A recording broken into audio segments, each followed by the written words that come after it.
Okay, Jai Shimanarayan, here we are, it's recording. So, to you. Jai, thank you for participating. Yes, thank you. I appreciate very much. We're doing quite regularly, so yes. I'm sure that, I can see that people are following nicely, so. I have got a very interesting topic today, Mataji, if I may present it. And it's really to understand this whole topic of reincarnation, where, in a deeper fashion, and particularly linking it to Sanatana Dharma, because I'll tell you why, Mataji. Everyone knows it. People have all sorts of ideas from, people who may not necessarily be Hindu. They've got an idea of what it is. You've got pagans who have an idea of what it is. And then I'm conscious that in Sanatana Dharma, it's a very precise science linked to karma and guna. This is just my preliminary understanding.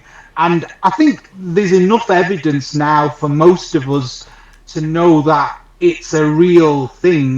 Modern science can only hold back the doubters. Modern science can only hold back the floodgates of evidence pouring in about this for so long. And I think that, so I think it's quite clear that reincarnation exists. But what I want to know from you, Mataji, is specifically why it exists. What's the linkage to karma and guna? Are we meant to know and intriguingly, Mataji, are we meant to know our past lives? Is there any sense in knowing our past lives? Because there's all sorts of confusion and doubt about that. So these are the questions, Mataji, that I have specifically regarding reincarnation, and I'd love to hear your thoughts on this. Yeah, okay.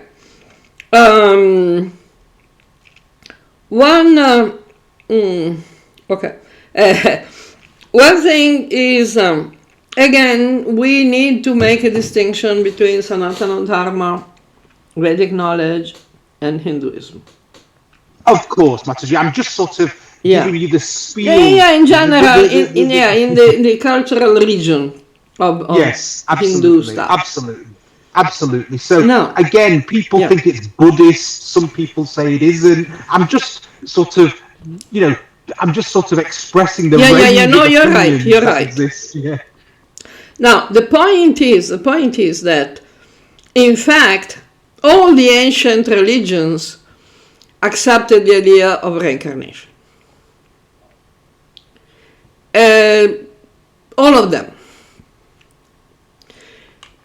They, since the early prehistory, the earliest recorded times, people, observed nature coming back to life. So they observed the winter and the spring. They observed the sun solstice, and then and even each sunset,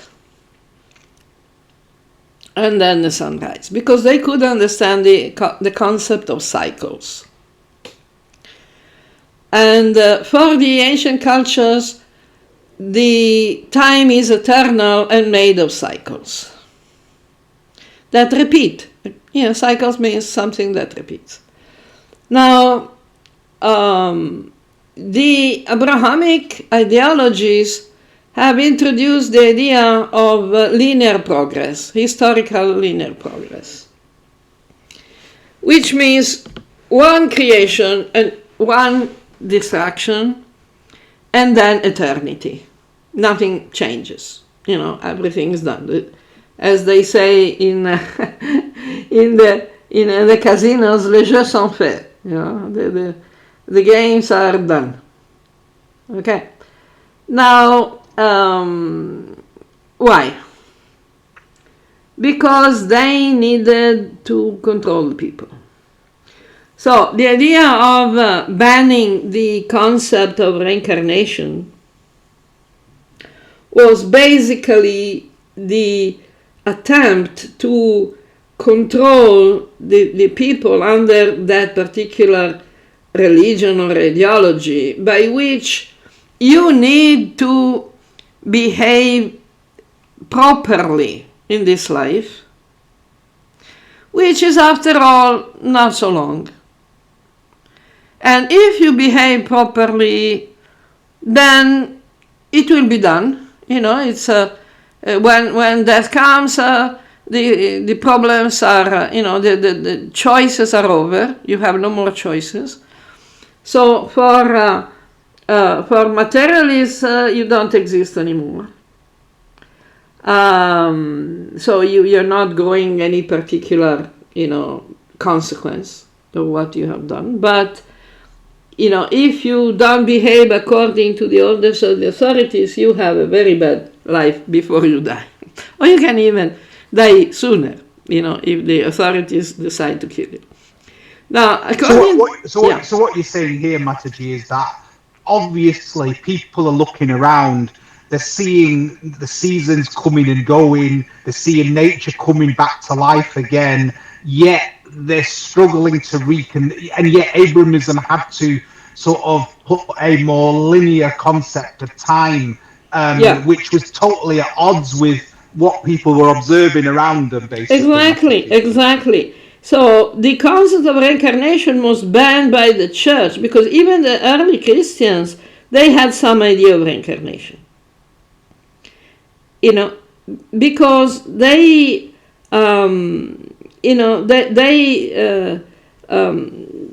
were absorbing from the previous cultures, and especially from the Hellenistic culture, but they thought that reincarnation was a bad thing,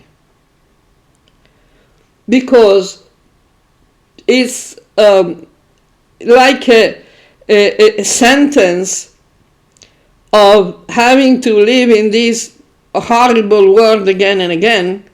While it's interesting. Yes. Mataji, it's interesting you say that, because without mentioning any names, there are some specific organizations, and even within Hinduism, there's a recent train of thought that also says reincarnation is a bad thing. Yeah. It's you're trapped in this misery of repeated birth. So that has percolated into Hinduism as well. Yeah, of course. There has been some mix up, and why they were thinking that reincarnation was a bad thing, because they think that material nature is bad, is a witch, it's a demoniac. The material world is a prison, is a mental hospital, it's but this is not the Vedic view. The material world is an opportunity, is a school, an opportunity to grow, to manifest one's potential, spiritual potential, and live well. Dharma, artha, kama, moksha.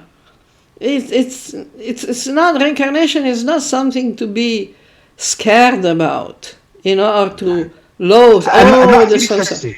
And that's interesting because, again, it's at odds with what some people perceive, quote unquote, Eastern religions to be. Yeah. They think that Eastern religions see the material world as in a completely negative manner, almost illusory, so to speak, rather than maybe the self-flagellation that you might find in the Abrahamic religions. There's a viewpoint that the Eastern religions see it as illusory. But that is the Abrahamic idea, because it's the Abrahamics who say that Satan is the prince of this world. That is like, there is a Catholic prayer, I still remember from my early childhood times, it's praying the mother of Jesus and saying that, we are exiled, poor exiled souls who lives in this valley of tears. It's like, what? They still have the idea that they were in the original paradise, the Eden, the Garden of Eden. So it's an interesting foundation, because what you're saying here, and a lot of us as Vaishnavas wouldn't have had this teaching for obvious reasons. What you're saying here is that in the traditional Vedic viewpoint was not to regard the material world as adversarial or as corrupted or polluted. Absolutely. Or impure. Yeah. That's the first foundational pillar. That's the first misconception we have to clear.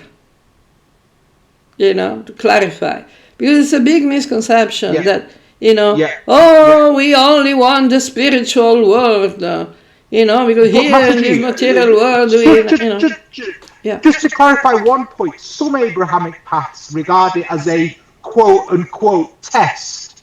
You're saying it's a little bit more nuanced in Sanatana Dharma, where very much. Where we don't see it as a test, we see it as an opportunity rather than a test. There's a clear distinction there, isn't there? When you go to school, you have tests, but it's not.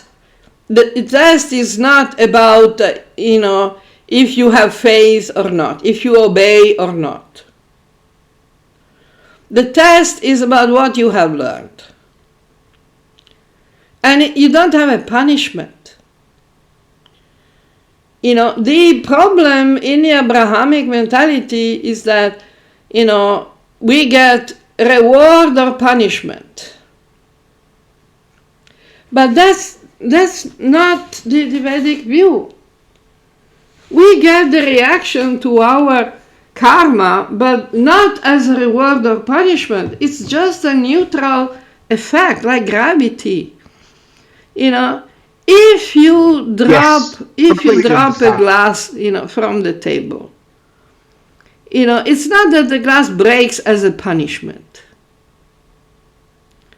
When it gets... That's a lovely way. That's a lovely way of summarizing karma in reality, isn't it? I mean, that's a lovely way of summarizing karma with the glass being dropped from the table analogy, basically. Yeah, the glass falls on the floor and it breaks. That's just an effect of of a force applied, and the gravity. Gravity is a universal law. Gravity doesn't reward or punish anyone. Okay, I think this is a very good foundation we've established initially. Good. So absolutely. Considering that, the various cultures in ancient times were not always very clear in their mind about the science of, the universe and the self and everything. Still, they had some ideas, like, the concept of reincarnation was there even among the Jews, but it was not considered a normal occurrence. You remember reincarnation, you become aware of reincarnation only after you have achieved a sufficient level of awareness. So it's like you become aware of your meals, you become more aware of your meals when you start cooking. Because you are responsible for what you're eating, you're choosing what you want to eat, you're cooking, you have more awareness. But when you are a small child, you don't have so much awareness of what you're eating, because you eat what is given to you. So until we achieve a sufficient level of personal evolution, we may not pay attention to our reincarnations. So Mataji, what you're saying here, forgive me for sounding blunt. No, but please tell. People who aren't very clever or intelligent or they're low conscious state, they're going to negate this whole idea of reincarnation because they're not evolved enough to understand it. That's what you're saying, Mataji. In a sense, yes, because they can't remember, important things, so they think nothing happened. But maybe you didn't have so many important things until now, because you are relatively new. So we have this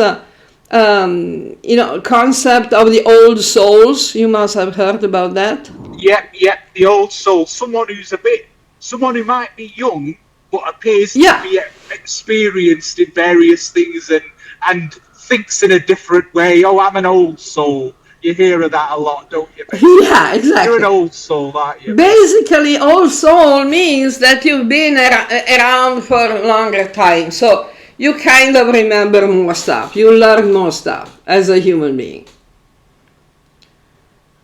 And we all have, the same lessons to learn in this big school.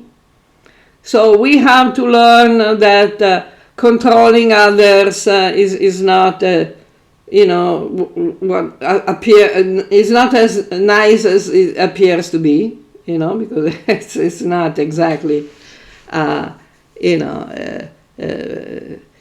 pleasurable. It doesn't give you real happiness. In fact, it gives you a lot of headaches. Yeah. And also possessing many things also doesn't make you happy. Or, lots of similar things that we need to understand and to learn to become better persons, more evolved persons. People who remain attached to pettiness and control, greed, and, anger and this and that. It's because they have not experienced sufficient demonstrations that life has given us about the effects of, the behavior, coming from these, mentalities. Indeed. So that's the idea of old souls. Okay. So an old soul is usually wiser, more reflective, okay, let me understand what's going on here. Young souls are just rushing in, into nope. Yeah. Totally understand that, Mataji. That makes complete sense. Good. Yeah. So it is more likely that all souls will understand the concept of reincarnation in a much better way, much clearer and direct way. Yeah, completely understand that. Yeah, and that's been my experience. So yeah, absolutely. Yeah. So it's like when we understand that the material world is like a school. So everyone is studying, everyone has to go through exams, everyone has homework to do, and tests are there, of course, but they're not punishments, and we need to learn. We don't just need to learn things, superficially. We need to actually understand and realize them. So, when we have, in fact, realized by repeated experience that we're not the physical body, because we have been through so many different physical bodies, all sorts, and we become more and more aware of that, because, the more times we go through it, the more we notice it. So at some point you realize you're not the physical body. Yeah, okay, yeah, so what are you? So Mataji, can I ask you on that point? Sure. What determines whether an Atman has been through an X number of physical bodies or not? Why is it that one Atman may not go through many and one Atman may have more rebirths? Because we are not all emanated from the Brahma Jyoti at the same time. It's a constant. The Jivatmas are the Anu-Atmas are always eternal, but they're not emanated all at one particular moment in time. They keep emanating. And some Jivatmas become liberated, so they move on, and others are coming. So, after a sufficient number of reincarnations, rebirths, you're supposed to graduate. Like in Understood. school. Yeah.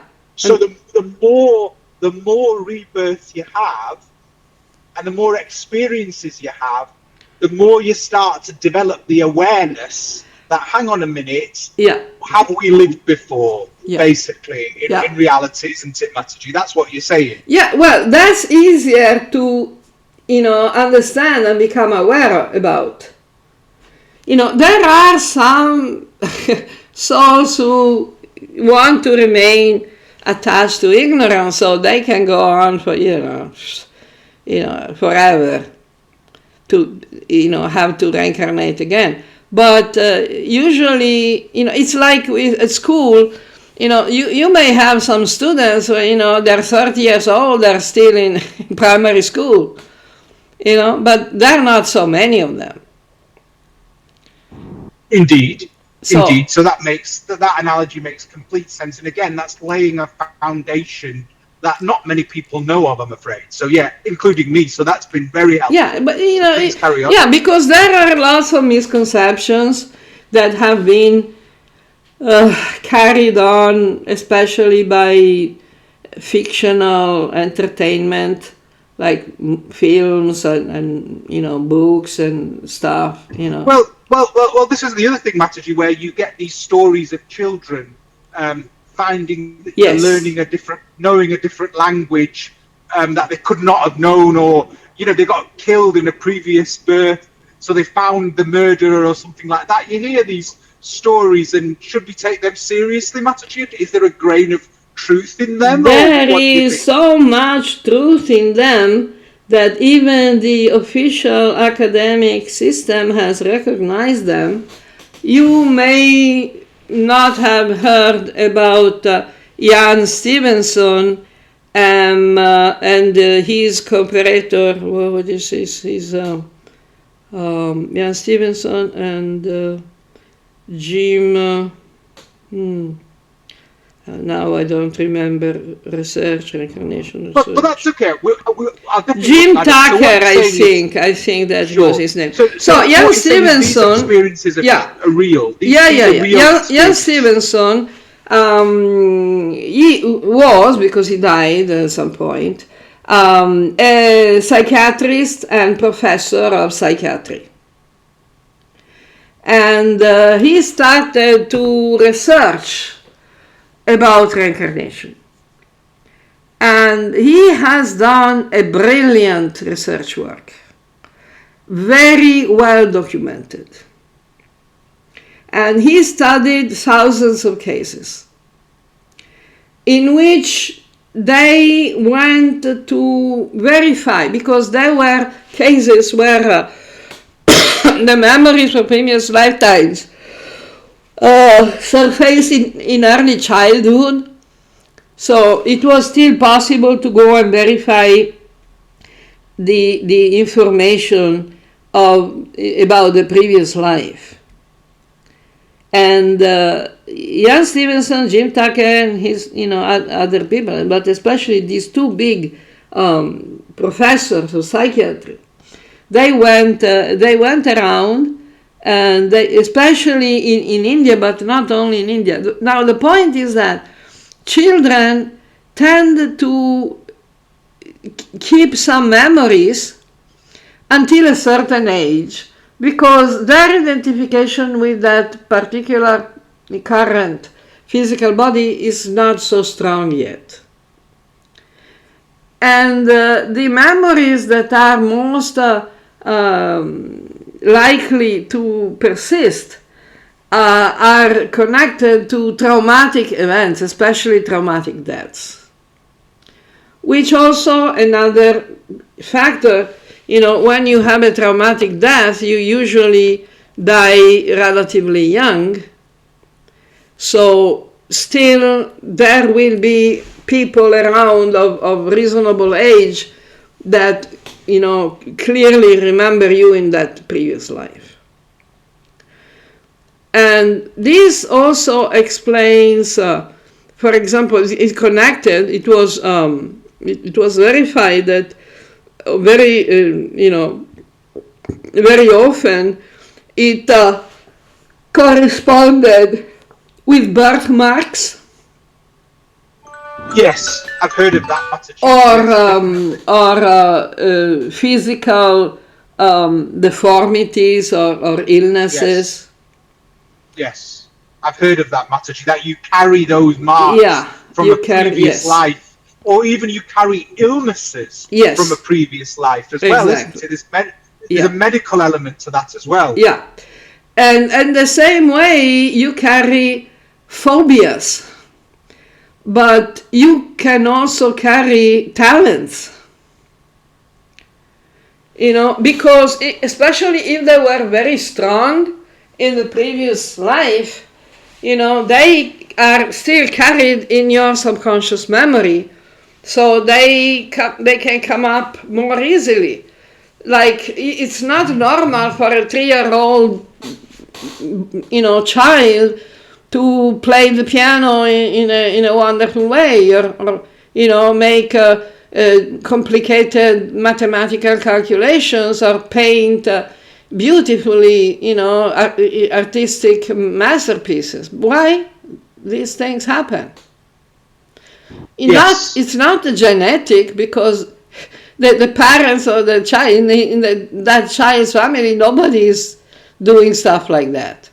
So this might be the origin of so-called child prodigies. Exactly. These are called child prodigies, but unfortunately there are many more cases of phobias and unexplained trauma.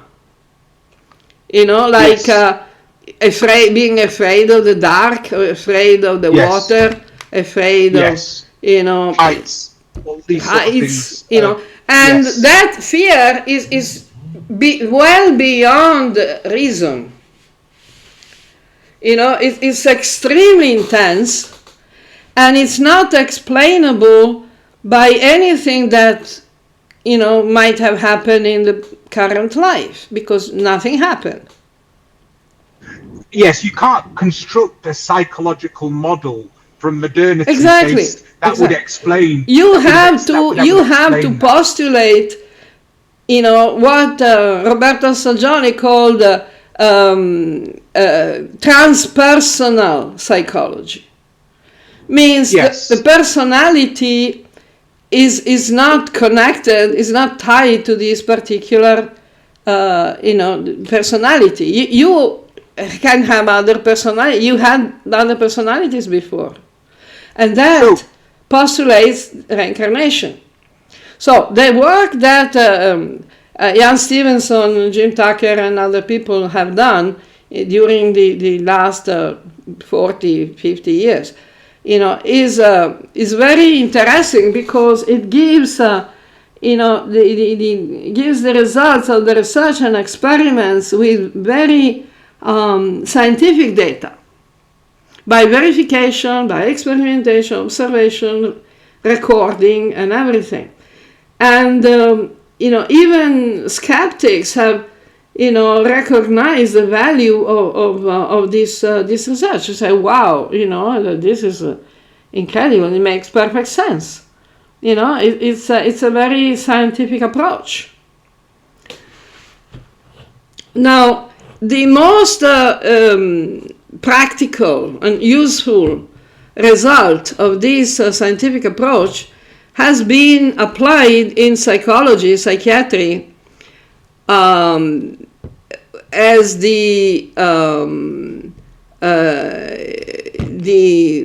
what they call past life regression. Yes, and this brings me, this is exactly, funny you should say that, because I was going to ask you this question as a follow-up, which was, you've explained, Mataji, and we've had this on previous discussions of karma, etc., and rebirth. If you have some form of karmic debt, so to speak, you will be reborn. So this leads me nicely to two follow-up questions, which you've sort of led into, which is the first thing, Mataji, is obviously we've laid the foundation that the material world is not to be negated.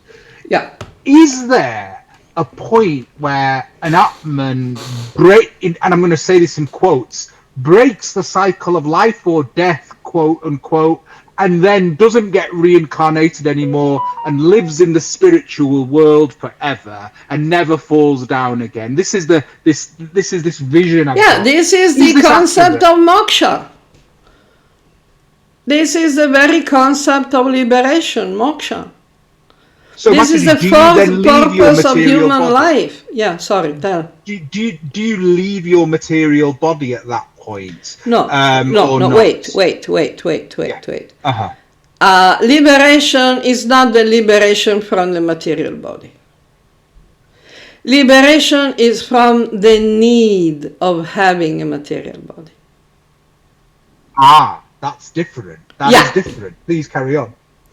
That's why we have those we call Jivan Muktas,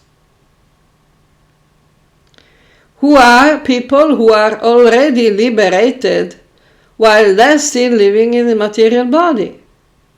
So moksha doesn't mean that you lose your material body and go to Vaikuntha for the rest of eternity. But go to Vaikuntha. Vaikuntha is not a place. It's consciousness. You've talked about this. Yeah. I'm only telling you what the misconception is out there. Yeah. That you leave your material body, you float off to Vaikuntha, and you'll never take a rebirth ever again. That's the viewpoint linked to reincarnation. I'd love to hear the proper understanding of this matter. Yeah, but the nuance is that it's not that you don't take ever again a material body. You don't need to. Because you are not conditioned anymore. You don't have any more karma because you're not identified with the material matter and you are not attached to the material matter anymore. So why should you take a material body? But it's not, because this idea that you have explained, is interpreted by many people to think that when you die, you attain moksha. Automatically. No. Because Krishna says in Gita, for those who are born, death is certain. For those who die, rebirth is certain. What does it mean, certain? If you die and you still have material conditionings, desires, attachments, identifications, you will have to take another material body. You'll develop it because you need it to fulfill your purposes. Understood. Whereas if you don't have that, you'll still take a material body, but you'll be a pure Jivan Mukta. So to speak, you can still be in your body without leaving it. Yes. Or if you want, you can take birth again as an avatar. Yes. Like you could say, famous pure devotees in the past, basically, Mataji. Yeah, or like Vishnu himself, because avatar means avatar. Yes. Because and when you do that, because you are not controlled by the material energy anymore, you can manifest whatever you want. Yes, Mataji, absolutely. That's an important clarification because there's a misconception out there that the minute you don't have any karmic debts, you simply break the cycle, never take a material body ever again, and you're in the spirit world forever, and you never to fall again. Whereas you've explained this in a much more nuanced fashion. You are in that consciousness. Once you have realized that you're not the physical material body, you are not going to unrealize it. Yes. Once you have really learned something, you cannot unlearn it. No. You know, you cannot unsee something that you have seen. So what you're saying, Mataji, is when an Atman, when an Atman sort of, I don't want to use the word breaks away from the, I don't want to use that word, but leaves. You know, leaves. The Brahma Jyoti. Leaves the Brahma Jyoti. Okay. Leaves the Brahma Jyoti. They will. They're always going to take a material body, even if they have moksha or not. Basically, Mataji. But the people leave the Brahma Jyoti. Why they were there in the first place? Because they didn't develop yet. Yes. So they have to go through a process of manifestation, you know, and development of their consciousness, because they're anu-atmas. So what you're saying, Mataji, is the leaving the Brahma Jyoti is equivalent of the child who has to leave home to seek experience, flying the nest, so to speak. Yeah, even before that, it's like the spermatozoon that leaves the body of the father, you know, and that's atomic. You know, it's as small as an atom. So what you've said, what you've clarified here, it's not a quote unquote fall, so to speak. It's not that at all. Of course, when Krishna says in Gita, you know, I am the Father who gives the seed and places the seed in the matrix of the material nature. What does that mean? You know, it's a seed. You know, it's a... We start from the Brahma Jyoti as seeds. So we go through the material, you know, manifestation in order to grow. Material, the womb of material nature is not a prison, is not yes. A punishment. So as you can see from our discussions, I've been raised to think it's a prison planet. Yeah. Effectively. That's exactly what the Gnostic Christians and Jews were thinking. Indeed. So the second question, now that you've clarified this, is, and you know, it's funny you've mentioned regression. This leads to this point where we've heard of past life regression. So my point, Mataji, is number one, A, is it possible? B, should we be doing it? C, what's the purpose of it?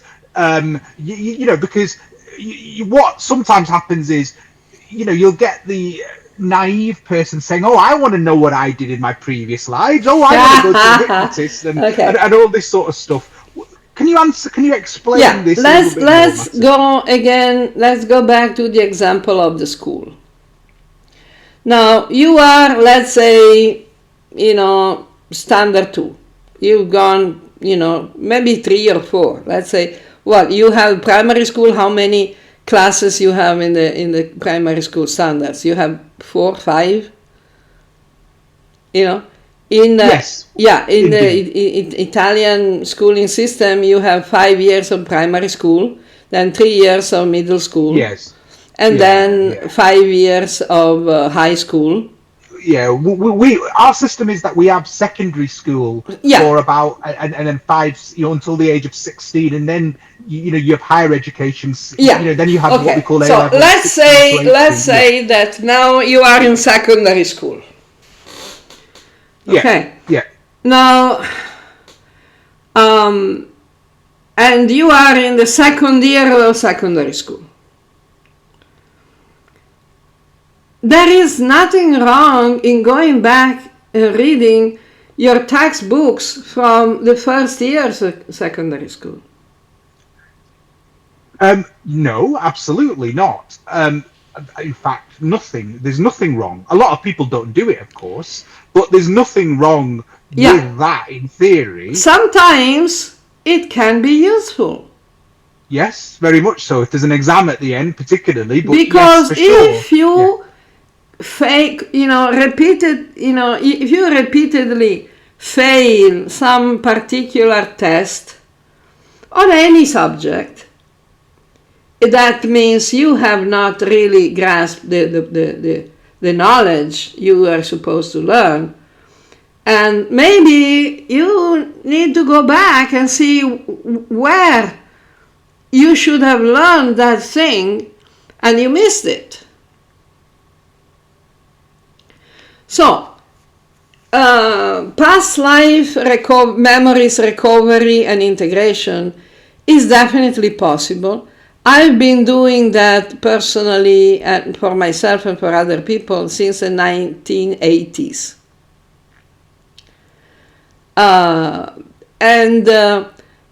It's I have remembered also the techniques how to do it as a we can call it auto-hypnosis. Hypnosis it can be dangerous because you're not driving the car.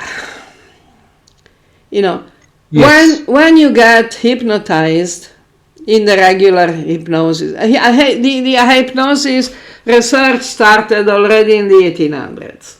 Yes, yes. Okay, so the regular hypnosis starting from the 1800s is practically letting the hypnotist drive the car. And your subconscious is on the passenger seat. Yes. And you, as a consciousness of the alert consciousness, the consciousness of the awakened state, are tied and gagged and blindfolded in the trunk of the car, in the, how you call it, the trunk or the luggage compartment. Yeah, in the boot, as we say. In the boot, yeah. Yeah, yeah. So you have zero power. So the hypnotist should be extremely honest, extremely benevolent, and extremely competent. Otherwise, you're going to get in serious trouble. So what you're saying here, Mataji, is there is a place for this, but it's got to be done under the right expertise, the right conditions. But there is another system which is more, more familiar with the yoga system. It's a yoga technique of remembering past lifetimes. We can call self-hypnosis, which has become pretty, known in the last, decades or so. Sure. Which is guided meditation. Yes. In which your subconscious is driving the car. Yes. You as a conscious mind are sitting in the back, in the passenger seat, and watching everything. Yes. And you are aware of everything. And the facilitator, who is not the hypnotist. Yes. But he's a facilitator, is sitting in the co-pilot seat, in the front. Yes. And is making sure that the subconscious is driving properly. And if the subconscious becomes confused and, panics or whatever, the co-pilot can help, to calm down and, become detached, see the things in a better way. But it's never going to suggest you anything.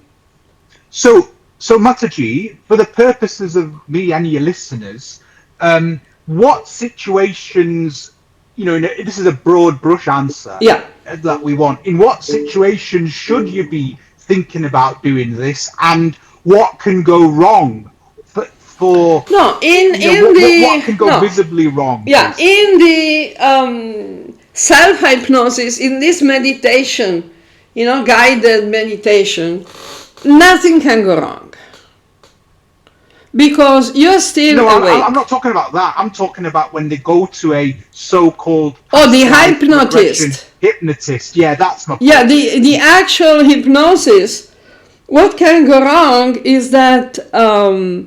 the hypnotist is suggesting what he wants you to see, which can also be a fantasy. it's not necessarily a memory. Can be a projection. And depending on what the hypnotist is suggesting, the subconscious can get so busy trying to find the correct answers that sometimes it makes a mess. And the main thing is that if the hypnotist, ignorantly keeps you within the identification of the previous body, from which the memories are, to which the memories are connected, then it could be difficult to come back to the present. So you could be in you could be, the danger is you could be in your current body, living your previous life. Yeah, so with the identification of your previous lifetime. And that has catastrophic consequences, that can have very confusing and, in particular cases, even catastrophic consequences. Yeah. So, on that note then, Mataji, in your opinion, who should be undergoing, assuming that the expertise is available to them, who should be undertaking such past life regression under hypnosis, so to speak? Okay. What are the indications? Under hypnosis, I would not recommend hypnosis, except in very extraordinary cases when the hypnotist is actually very competent.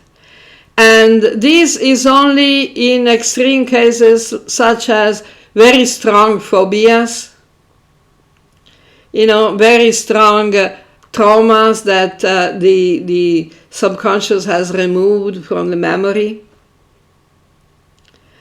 But the hypnotist needs to be extremely competent, and the session should be recorded, because under the regular hypnosis you don't remember anything after you wake up. So it's just the subconscious that gets the instructions.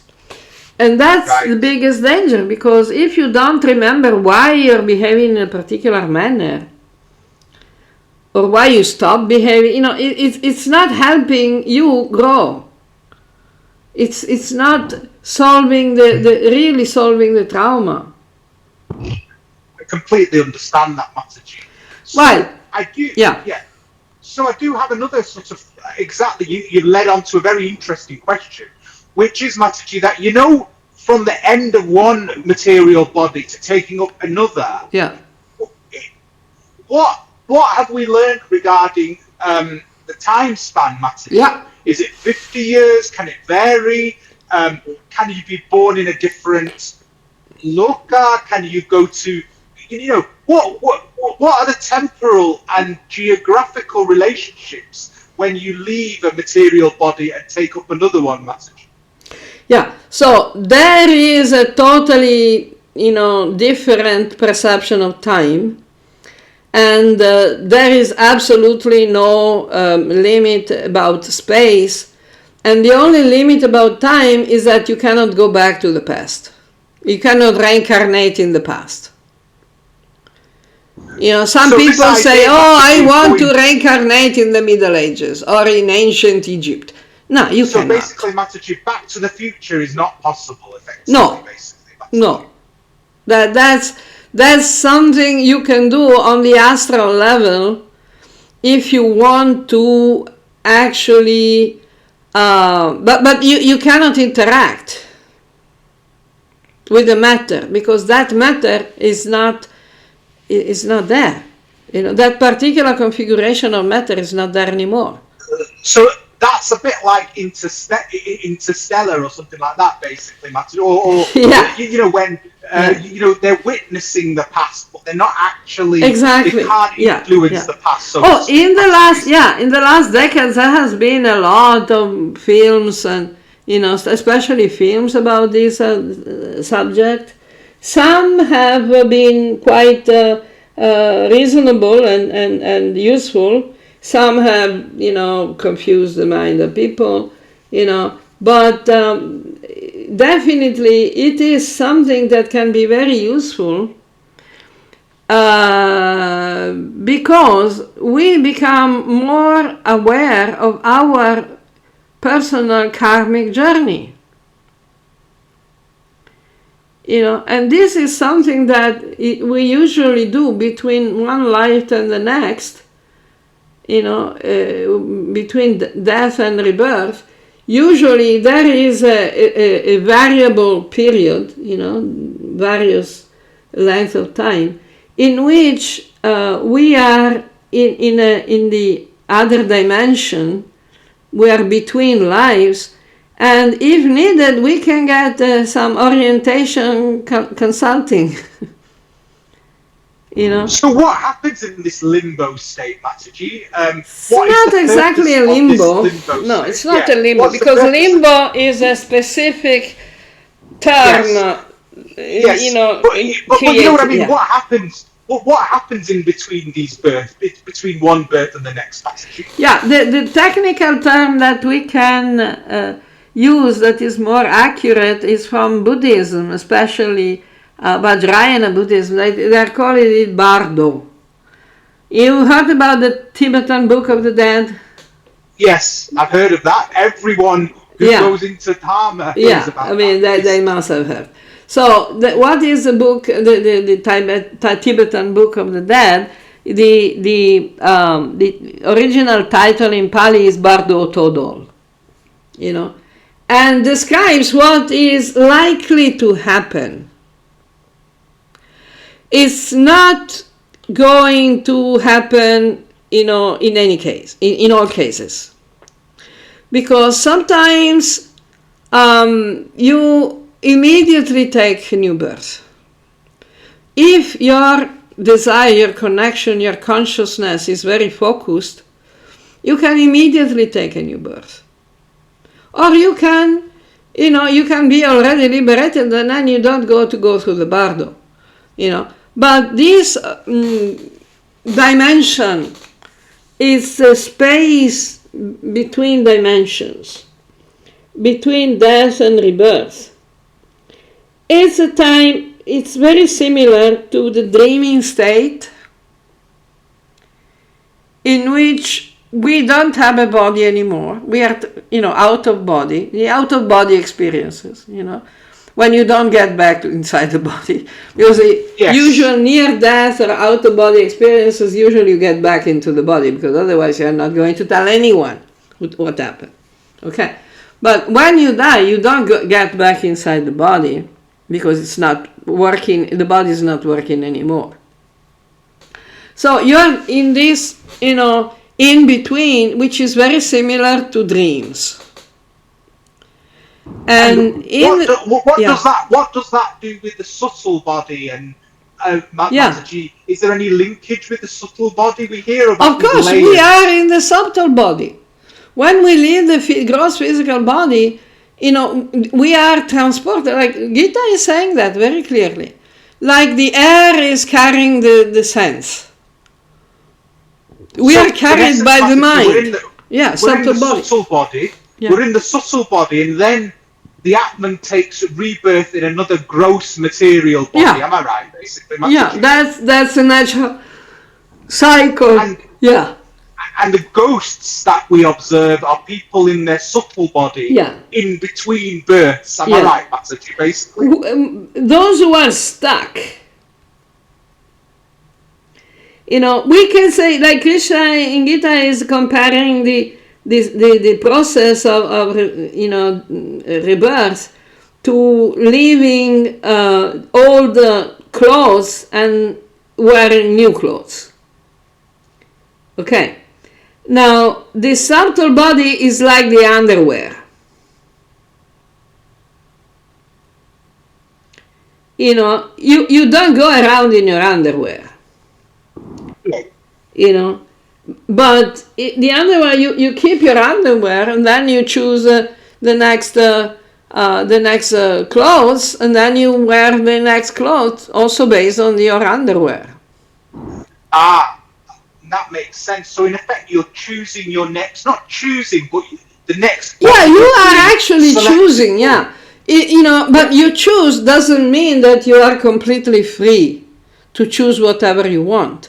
Because when you go out to buying, you choosing to buy some clothes. Well, it depends on how much money you have. It depends what you are supposed to do in those clothes. If you are going to, work in the garden, you're not going to, get what to say, party dress. Yeah. Indeed. So in effect, it's like going out. You wouldn't go out shopping to buy something really expensive. You didn't have much money. Yeah. Good karma. So and you cannot. Yeah. But you can still choose, according to your purpose in the next life. Because either you already know what is your purpose, or someone is going to help you to understand. This makes sense. This is what we are calling spirit guides. This is what people report seeing in the near-death experiences. Like when they're near to death, they see, their dead relatives, the angels, or this and that. It's a tunnel of light, and they see they see like the comforting feeling of previous relatives. And what's that? How does that link matter? That works because these spirit guides are there to help, and your mind interprets these presences as your relatives,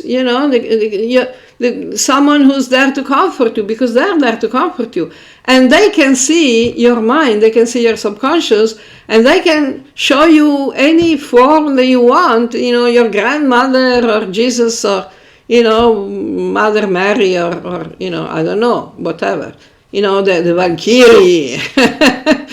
Sure. What are these spirit guides, Mataji, basically? These spirit guides are Jivatmas who have evolved on a higher dimension, and they are engaged in that job. They have a job. We can call them siddhas. Right. Because they have achieved a level of perfection in the managing of the manifestation of material manifestation. So they control the material manifestation, they stay on the subtle dimension, but they can act within the material manifestation. So they, usually the siddhas are good guys, who want to help others. I understand that, Mataji. We've heard a lot about the tunnel of light, etc. Yeah, well, the tunnel of light is that because you get out of the darkness of the material body and the sufferings of the material body. Your death is, usually, not a very pleasurable experience. And the light that you see, is the light of the spirit. Because the Atman is energy, it's light. Like Krishna saying Gita, if thousands of sun would rise in the sky at the same time, that is the idea of the light, the radiance of the Atman. Yes, indeed. And this is more easily visible through the subtle body. Through the physical gross body is more difficult to see the light, But subtle body you can see better. Excellent, Mataji. So, Mataji, wrapping up, this hour. Yeah. Are there any points we've not covered, or do you think we've covered the salient issues that the neophyte needs to understand regarding this beautiful topic? Which I had so many misconceptions about. is there anything we haven't yet covered, or do you think we can? We can take notes. We can continue next time. Yes, very much if anything comes up. But for now, I think that we covered the basics. Very good, Mataji. I'd like to thank you for your time today, and I've learned a lot. Thanks in this past hour on this wonderful topic, which you've really brought to the forefront and connected it to Hinduism. So I'd like to offer my obeisance to you and thank you very much for your time and for your seva, Mataji. Jai Shivanarayan. Thanks to you. Jai Shivanarayan. Take care, Mataji. To the next meeting. Bye. Bye-bye. Bye-bye.